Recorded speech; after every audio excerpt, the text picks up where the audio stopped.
पोलिसांना आरोपी माहिती असतील ना, म्हणून तर मग ते SIT CID दाखल करू देत नाहीत. मग मात्र आम्हाला शेवट पर्याय म्हणून आम्ही उपोषणाचा पर्याय घेतला आहे.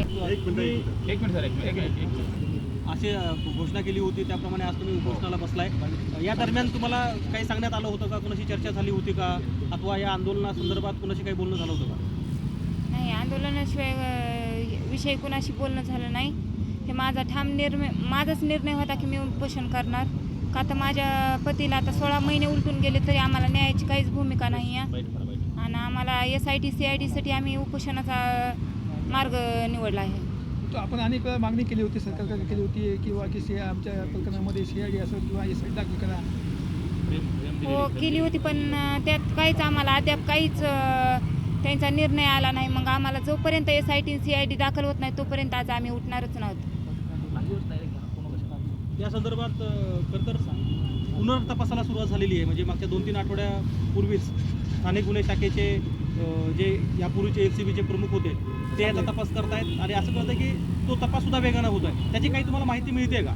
आम्हाला त्याचं काहीच फॉलो नाही. मग आम्हाला उपोषणाची काय गरज लागली असते? आम्हाला फॉलो असते तर साहेब आरोपीच्या दारात जाऊन त्यांना पकडू दिलेलं नाही. मग पोलिसांना आरोपी माहिती असतील ना, म्हणून तर मग ते SIT CID दाखल करू देत नाहीत. मग मात्र आम्हाला शेवट पर्याय म्हणून आम्ही उपोषणाचा पर्याय घेतला आहे. आणि आम्हाला SIT CID दाखल करूनच द्यावा लागेल आज त्यांना.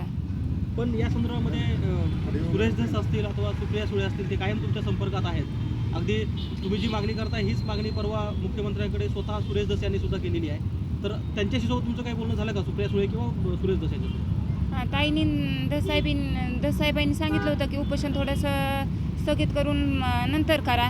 तरी पण आम्हाला वाटलं काहीतरी पोलीस आम्हाला सांगतील, प्रशासन काहीतरी आम्हाला माहिती देईल. मग तर प्रशासनानं आम्हाला काहीच माहिती दिली नाही.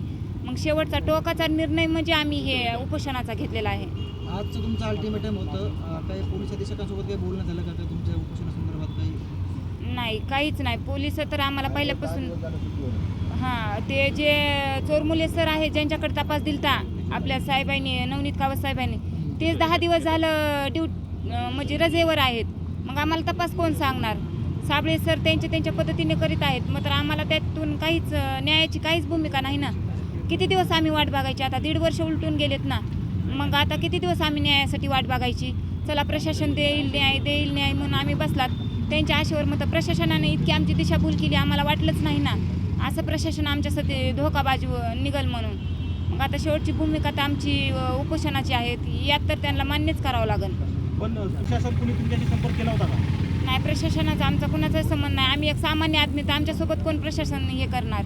आम्ही सामान्य होत ना, आम्ही राजकीय नाहीत, काही नाही. आम्ही सामान्य होत. सामान्याला कोण न्याय देणार? म्हणून तर आम्हाला रस्त्यावर यावं लागलं आहे ना. त्या कुटुंबामध्ये कुणा सहभाग आहे? आमच्या कुटुंबामध्ये माझे जाऊ, दीर, सासू, सासरे, भाऊ, वडील, आई, बहिणी सगळेच आहेत सोबत. मात्र ताई आता नेमकं उपोषणाला सुरुवात केली, कधीपर्यंत चालणार आहे? आणि जर सरकारनं नाही दखल घेतलं तर पुढची पावलं काय? डायरेक्ट बेमुदतच आहे. या पुढचे पावलायचं काहीच नाही. SIT CID स्थापन केली तरच मी इथून उठणार आहे, नाही तर मी उठणारच नाही. मग माझी बॉडीच परळीला जाईल. परळीला बी नाही, इथंच ह्यांना हे करावं लागेल. मी सगळ्यांना सांगणार आहे ते सध्या घेऊन जाऊ नका म्हणून. का तर न्याय तरी पाहिजे, नाही तर मग मी तरी संपणार, एवढं होणार. आज अधिवेशनाला सुरुवात होती आहे. काय राज्याच्या मुख्यमंत्र्यांना मागणी असणार आहे गृहमंत्र्यांमधून? माझी देवेंद्र फडणवीस साहेबाला आणि आपले 2 उपमुख्यमंत्री आहेत, एकनाथ शिंदे साहेब आणि आपले पालकमंत्री बीड जिल्ह्याचे अजितदादा, त्यांना एवढीच मागणी आहे की आम्हाला तात्काळ SIT CID दाखल करून द्या. ते बी माझं उपोषण आहे तोपर्यंतच, नाहीतर मग मी तरी संपेल, नाही तर मग मला न्याय तरी भेटेल. दोन्हीपैकी एकच होणार आहे आता. कारण मी शासनचे दरवाजे ठोकून भाऊ आहेत.